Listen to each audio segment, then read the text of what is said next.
ससुराल हो तो ऐसा। रेनू की शादी हुए 5 साल हो गए थे।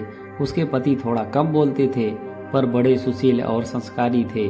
माता पिता जैसे सास ससुर और एक छोटी सी ननद और एक नन्ही सी परी भरा पूरा परिवार था। दिन खुशी से बीत रहे थे। आज रेनू बीते दिनों को लेकर बैठी थी। कैसे उसके पिताजी ने बिना मांगे 30 लाख रुपए अपने दामाद के नाम कर दिए जिससे उसकी बेटी खुश रहे। कैसे उनके माता पिता ने बड़ी धूमधाम से उसकी शादी की। बहुत ही आनंदमय तरीके से रेनू का विवाह हुआ था। खैर बात ये नहीं थी, बात तो ये थी कि रेनू के बड़े भाई ने अपने माता पिता को घर से निकाल दिया था क्योंकि पैसे तो उनके पास बचे नहीं थे। जितने थे उन्होंने रेनू की शादी में लगा दिए थे। फिर भला बच्चे माँ बाप को क्यों रखने लगे। रेनू के माता पिता एक मंदिर में रुके थे। रेनू उनसे आज मिलके आई थी और बड़ी उदास रहने लगी थी। आखिर लड़की थी, अपने माता पिता के लिए कैसे दुख नहीं होता। कितने नाजुक से पाला था। उनके पिताजी ने बिल्कुल अपनी गुड़िया बनाकर रखा था। आज वही माता पिता मंदिर के किसी कोने में भूखे प्यासे पड़े थे। रेनू अपने पति से बात करना चाहती थी। वो अपने माता पिता को घर ले आए पर वहाँ हिम्मत नहीं कर पा रही थी क्योंकि उनके पति कम बोलते थे, अधिकतर चुप रहते थे। जैसे तैसे रात हुई और रेनू के पति वह पूरा परिवार खाने के टेबल पर बैठा था। रेनू की आंखें सहमी थी। उसने डरते हुए अपने पति से कहा, सुनिए जी, भैया भाभी ने मम्मी पापा को घर से निकाल दिया है। वो मंदिर में पड़े हैं। आप कहें तो उनको घर ले आऊं। रेनू के पति ने कुछ नहीं कहा और खाना खत्म करके अपने कमरे में चला गया। सब लोग अभी तक खाना खा रहे थे पर रेनू के मुख से एक निवाला भी नहीं उतरा था। उसे बस यही चिंता सता रही थी कि अब क्या होगा। उन्होंने भी कुछ नहीं कहा। रेनू रुसाई सी आंख लिए सबको खाना परोस रही थी।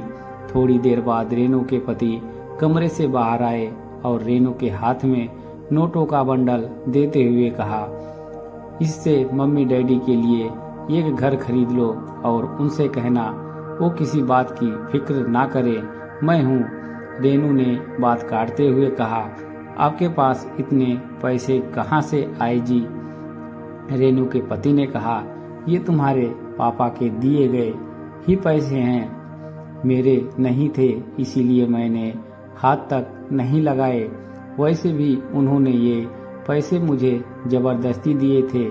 शायद उनको पता था एक दिन ऐसा आएगा। रेनू के सास ससुर अपने बेटे को गर्व भरी नजरों से देखने लगे और उनके बेटे ने भी उनसे कहा, अम्मा जी बाबूजी सब ठीक है ना। उसके अम्मा बाबूजी ने कहा, बड़ा नेक ख्याल है बेटा, हम तुम्हें बचपन से जानते हैं।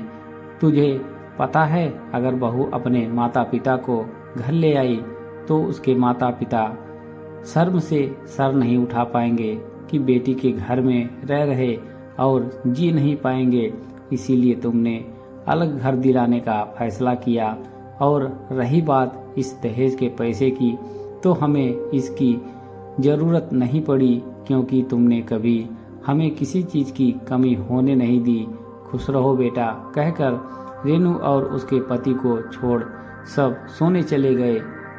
रेनू के पति ने फिर कहा, अगर और तुम्हें पैसों की जरूरत हो तो मुझे बताना और अपने माता पिता को बिल्कुल मत बताना घर खरीदने को पैसे कहाँ से आए। कुछ भी बहाना कर देना वरना वो अपने को दिल ही दिल में कोसते रहेंगे। चलो अच्छा, अब मैं सोने जा रहा, मुझे सुबह दफ्तर जाना है। रेनू का पति कमरे में चला गया और रेनू खुद को कोसने लगी।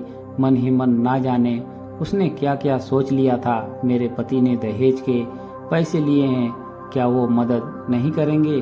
करना ही पड़ेगा वरना मैं भी उनके माँ बाप की सेवा नहीं करूँगी। रेनू सब समझ चुकी थी कि उसके पति कम बोलते हैं पर उससे ज़्यादा कहीं समझते हैं। रेनू उठी और अपने पति के पास गई माफ़ी मांगने। उसने अपने पति से सब बता दिया।